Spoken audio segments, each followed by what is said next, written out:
controlada ou não controlada adequadamente. Então, nós temos atualmente classificado por 4 tipos, né? Tipo 1, 2 e 3, mediados por anticorpo, né? E a tipo 4, que é mediada por célula, né? E elas, agora, atualmente, ela é subdividida em 4 tipos. Então, hoje, nós vamos conversar sobre a tipo 1, que é mediada por IgE, e o mastócito é o ator principal. Então, é uma reações inflamatórias agudas mediadas por IgE. Essa IgE, ela fica ligada nos receptores, tanto de alta afinidade quanto de baixa afinidade, sendo que os mastócitos, basófilos e eosinófilos são os receptores de alta afinidade. Tá?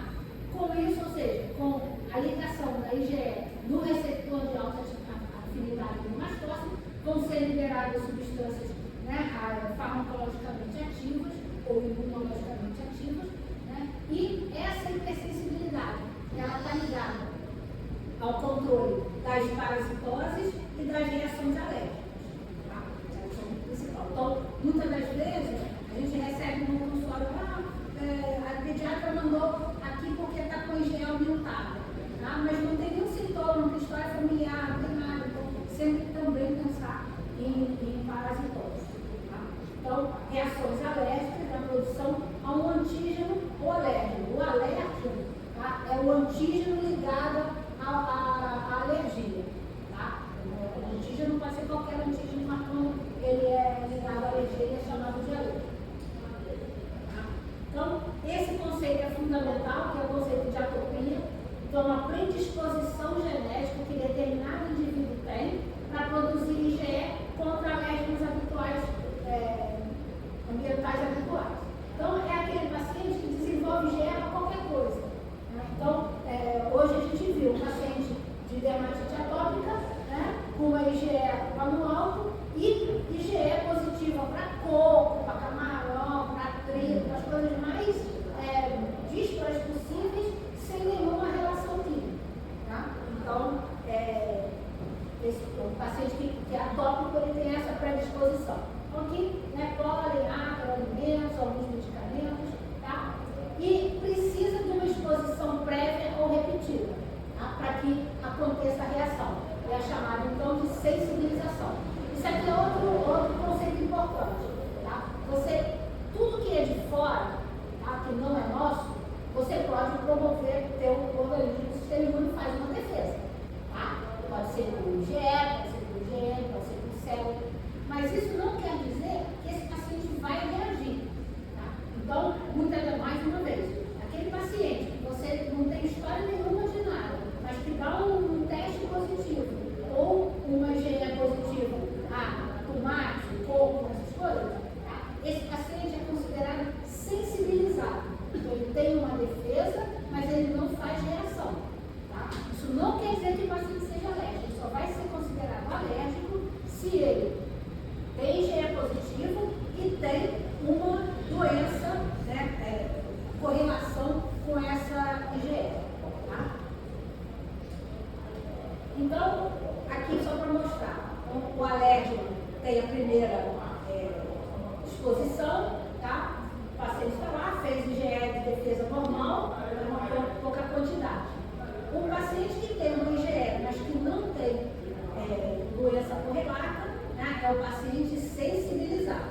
Tá? E o paciente hipersensível é aquele que tem IgE de forma exagerada. Tá? Então, isso é um conceito importante, um conceito de aborto. Então, como que funciona? Vamos lembrar lá do nosso velho contato brasileiro, reação imune.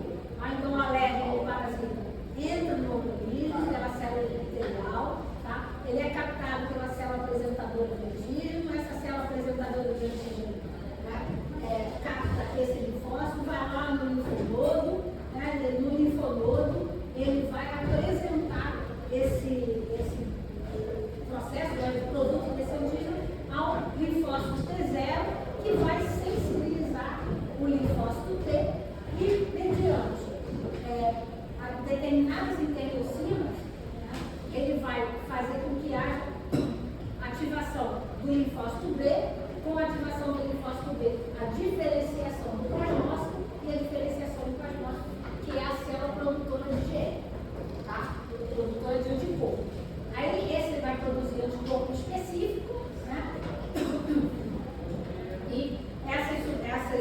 interleucinas ligadas a esse processo, e aí os anticorpos vão para a circulação, né? Ficam lá circulando e vão se ligar no receptor de alta afinidade do mastócito até que haja uma segunda exposição. Quando há essa segunda exposição, você tem a degranulação do mastócito. Com isso, nós vamos ter a liberação de aminas vasoativas e mediadores lipídicos, que são os chamados mediadores pré-formados, né? São responsáveis pela reação imediata, que é minutos até uma hora, tá? Ou as substâncias neoformadas, que são principalmente as citocinas, tá? Que é responsável pela reação de fase tardia da resposta imediata, tá? Que é aquela que ocorre 2, 4 até 6 horas depois da reação. Tá? Essa fase, até que haja a formação do anticorpo, é chamada fase de sensibilização. Tá? E a fase onde você já tem a liberação dos mediadores, né? Essa é a fase efetor. A gente vai ver que praticamente todas as hipersensibilidades vão ter uma fase de sensibilização e uma fase efetora, que é aquela fase em que você produz o anticorpo ou a célula específica, e é depois a fase onde esse anticorpo ou o linfócito específico vai produzir a reação. Tá? Então, independente do desencadeante, ou seja, o alérgeno, né, causador da formação do anticorpo específico, vai se ligar à IgE que está ligada ao receptor de mastócito, de alta afinidade de IgE no mastócito, e vai liberar uma série de substâncias. Né? Essas substâncias, elas são responsáveis pelas reações imediatas, que são as pré-formadas, né, que é histamina, serotonina e heparina, e as substâncias neoformadas, que são as interleucinas e os produtos de ativação do metabolismo do ácido araquidônico. Né? E aí, dependendo do alérgeno e do local onde essa situação acontece, essa reação, nós vamos ter os sintomas. Então, se é no nariz, a gente vai ter espirro, se é no bronco, a gente vai ter espasmo de musculatura lisa, se é no intestino, vai ter cólica, nós vamos ter o edema, vamos ter edema e pápula, com extravasamento de líquido e de citocinas, e recrutamento de células inflamatórias, né, que vai ter infiltrado celular. Tá? Aqui é a forma da sinalização. Isso é importante tanto para a reação do tipo 1, mas para a chamada síndrome de ativação do mastócito. Tá? Então, essa é a forma em que o mastócito degranula. Aqui no caso, tá, a reação é feita com o antígeno e a IgE específica. Tá? Mas a gente tem que lembrar que o mastócito é uma célula do sistema imune inato que tem, eu não vou falar de hoje, mas muitos receptores.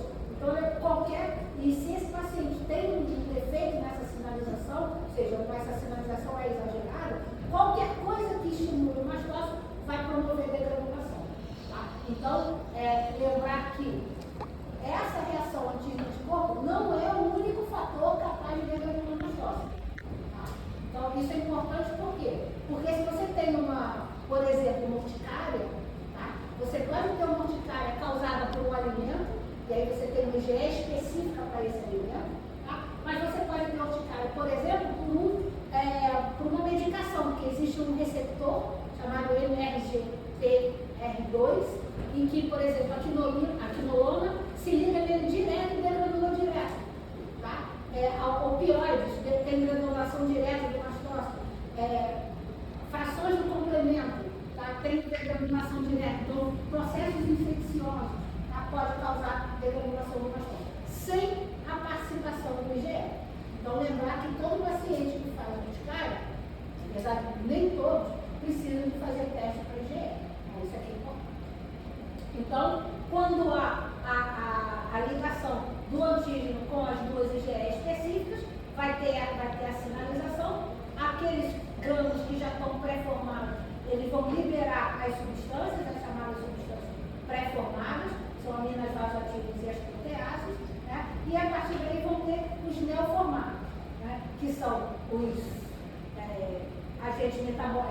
metabólicos do ácido araquidônico, que são as prostaglandinas e o leucotrieno, né? E as citocinas, que são os outros mediadores. Lembrar, né, daquela reação da citocina que a gente falou na semana passada, tá? Então também ocorre aqui.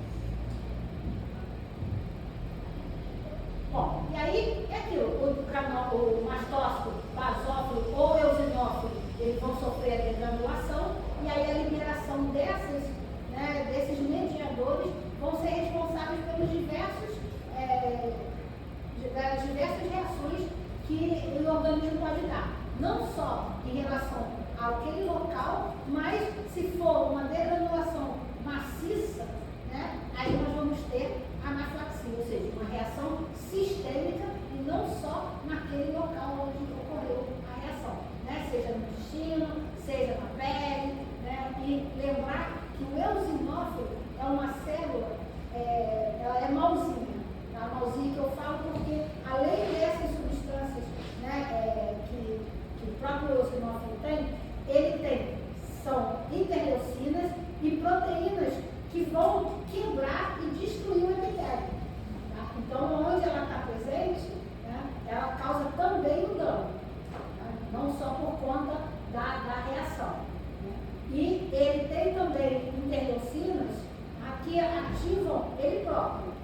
Né? Então, ele faz um feedback. Quanto mais eosinófilo tem, quanto mais eosinófilo degranulando, mais persistência tem eosinófilo, mais show de eosinófilo acaba. Tá? E esse é uma informação importante, que é a reação bifásica da hipersensibilidade do tipo 1. Então, esse paciente, ele degranula o mastócito, tem a exposição ao alérgico, o mastócito degranula e libera a substância que tem ação até 1 hora. Tá? E aí vai reduzir porque são substâncias que são rapidamente degradadas. Só que existe aquela liberação dos mediadores neoformados, que vão demorar um tempo para serem formados e causar a própria ação. Tá? E aí você vai ter uma resposta bifásica. Isso aqui é importante, por quê? Porque se vocês pegam, por exemplo, um paciente com anafilaxia no pronto-socorro, esse paciente tem que ser acompanhado pelo menos, no mínimo 12 horas, tá? Pelo risco de causar uma reativação, né, desse processo, e o paciente está longe do serviço médico. Quanto maior for a resposta imediata, a resposta inicial, maior é a probabilidade de você ter uma resposta bifásica e uma resposta bifásica não tão tranquilinha assim, tá? Por causa da liberação maciça desses mediadores. Maior a probabilidade de você ter uma resposta bifásica, tá? Resposta bifásica importante, tá? Então, essas são as doenças mediadas pela hipersensibilidade tipo 1, então, asma, rinite alérgica, conjuntivite, urticária, dermatite atópica e anafilaxia, que é de tubo corpo, tá? Que é uma das emergências da alergia. E quando você tem uma hipersensibilidade tipo 1, você tem como identificar o anticorpo específico. Tá? Esse anticorpo específico, ele pode ser avaliado via teste cutâneo, chamado teste cutâneo de leitura imediata, que é o teste de cultura ou prick test. Então você coloca a substância, o antígeno, aqui faz uma cultura, então é só uma escarificação pequena, não é lá no fundo, não é intradérmica, e você lê em 20 minutos, que é o tempo da degranulação. Tá? E aí a gente vai hidratantes, alimentos, medicamentos, lembrar que nem todo alimento, nem todo medicamento, nem todo veneno de hipermópila, vocês vão conseguir fazer um teste direto ou dosar IgE específica. Tá? Você não vai ter essas substâncias padronizadas. Tá? Então, você pode lançar mão da chamada prick-to-prick, que eu tenho aqui, que é o teste não padronizado. Então, por exemplo, o paciente chega, doutora, eu comi kiwi e fiquei todo embolado. Você vai pedir IgE para kiwi? Não tem. Você teste com o próprio kiwi. Tá? Então, clique-to-clique, você faz alguns catucados assim, né? Uma cultura no kiwi e vai lá e clica o paciente. Tá? E espera 20 minutos. Tá? Só que é um teste que não é padronizado, mas é um teste que vai te dar definição. Professora, Himenóptera é a... Não, Himenóptera, veneno de inseto Himenóptera é abelha verde marimbondo. Ah, claro. Não, abelha verde marimbondo. É uma classe de inseto. Abelha verde marimbondo. E formiga de fogo. Abelha, formiga de fogo. Aquela que dói. Ela que dói pode causar um estrago. O rachudo também, né? Não, ajuda é sugador. A gente vai ter uma aula de inseto, tá? De alergia a inseto. Existem dois tipos de inseto. O inseto que pica, que é o inseto sugador, e o inseto que ferroa, que é o inseto que injeta o veneno. Tá? Então, o inseto que injeta o veneno é o himenóptero. Tá? Aí a abelha, veja marimbondo e a formiga de fogo. O rachudo, mosquito, pulga, percevejo, tudo isso é sugador. Tá? Mas você pode ter reação. Aliás, eu peguei um paciente todo picado, bad bugs. Todo. Tá? E aqui a gente já conhece a nossa anti-GE, ou omalizumab, né?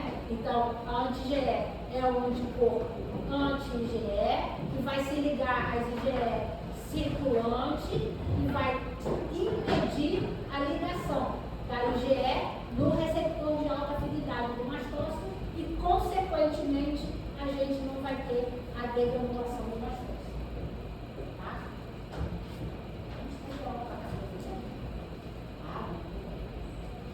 Então, na dermatite atópica, a gente também vai ter a participação de IgE. Tá? Lembrar que a dermatite atópica, como o nome já disse, é atópico, mas ela causa, ela tem, não é só o mecanismo da IgE, ela tem todos outros fatores, né, que fazem com que a dermatite atópica seja o que ela é, ou seja, uma doença de difícil controle, né, porque depende da genética do paciente, depende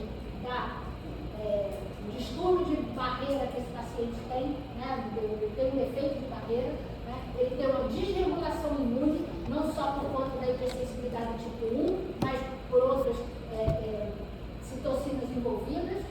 Então, não é simplesmente uma doença IgE mediada, tá? Mas ela tem principalmente aos ácaros. Professor, toda dermatite atópica é IgE? Toda dermatite atópica é por IgE, tá? O que acontece é que, como eu disse, a IgE ela é parte do problema. Então, se você tem um distúrbio de IgE, mas você tem uma genética robusta, um defeito de barreira importante, você vai começar a ter processo inflamatório, você vai começar a ter aquela paciente que tem uma dermatite de contato. Né? Então, para esses pacientes, né, muitas das vezes, e para nós, alergistas, a dermatite atópica, o tratamento da dermatite atópica, além do básico, tá, é imunoterapia, é vacina, porque é uma doença tipo 1, só que existem determinados pacientes em que você começa a vacina e o paciente não tolera. Por quê? Porque ele tem uma carga dos outros fatores muito grande. E aí esses pacientes aqui têm indicação de fazer imunossupressor ou de fazer imunobiológico. Tá?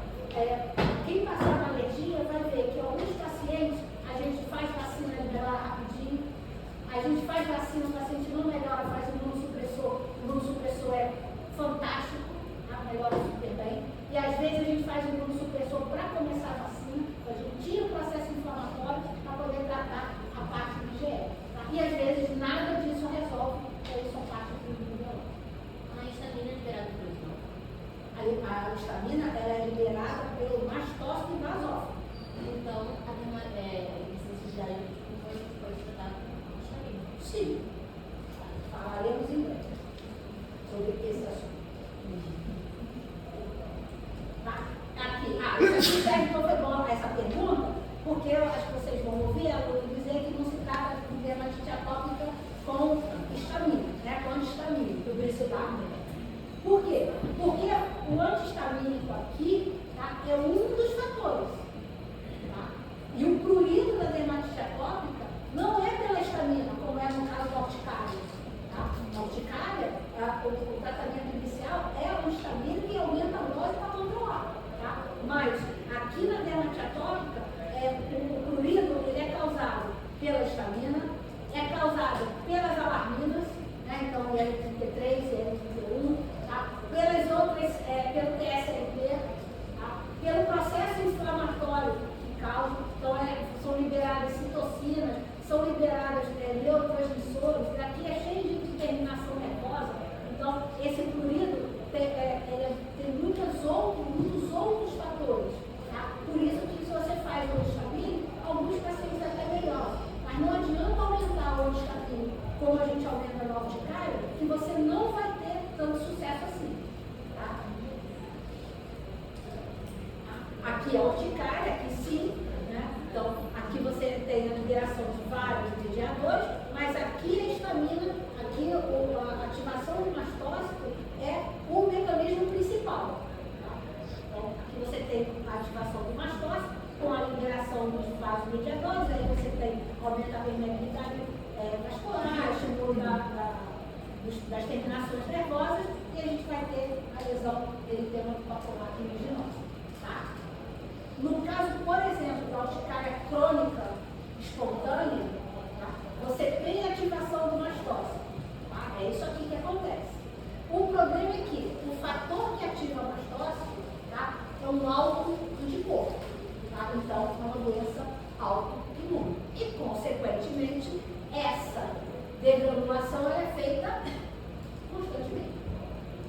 E aí, essa reação ela é mantida o tempo prolongado.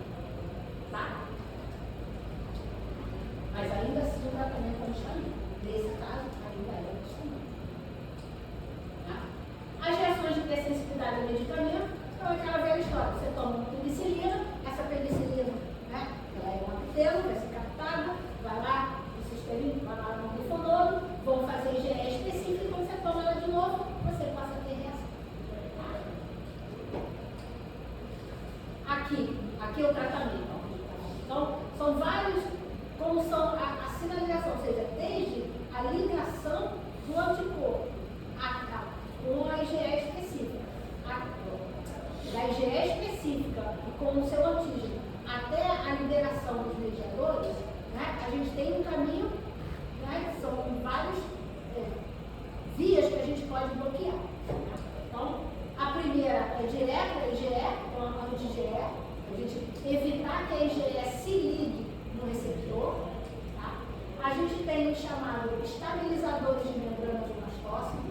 Tá? Então, a gente tem o cromobicato, que é muito usado no nariz agora nos sintomas. Tá? E esses três aqui estão ligados, desculpa, os três. Na verdade, os quatro estão bem ligados às conjuntivites alérgicas. Tá? E o cetotifeno é um. Quem aqui é pediatra? Do tempo já usaram o cetotifeno? Não, né? Cetotifeno antigo. Eu nunca fui pediatra, então não sou não. Tá? Então, o cetotifeno é um antihistamínico de longa ação, tá? Mas ele tem um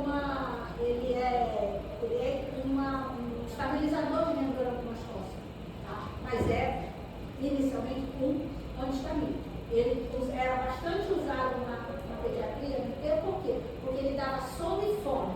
Então, presta atenção, a mãezinha, a criança, são tudo. Aí a criança fica toda mansinha, com vontade de comer, aí adorava uma cetotifeno. Usava 6 meses de cetotifeno, tá? Aí a alergia ia embora. Ia embora a alergia? Não, né? Provavelmente aquilo não era alergia. Então, aquele paciente que dizia que ficou bom com cetotifeno na infância, provavelmente não era alergia, tá? Porque ele é só um antihistamínico, ele não altera em nada esse mecanismo, tá bom? Tá? O antihistamínico H1, corticóides e broncodilatadores, eles vão agir nos órgãos-alvo da histamina, né? Eles vão bloquear esses órgãos, e aí a histamina não vai se ligar, né, a esses receptores, tá? E os bloqueadores de citocina, né? Os corticóides, que são os imunossupressores universais, os imunossupressores e a anti-lesotila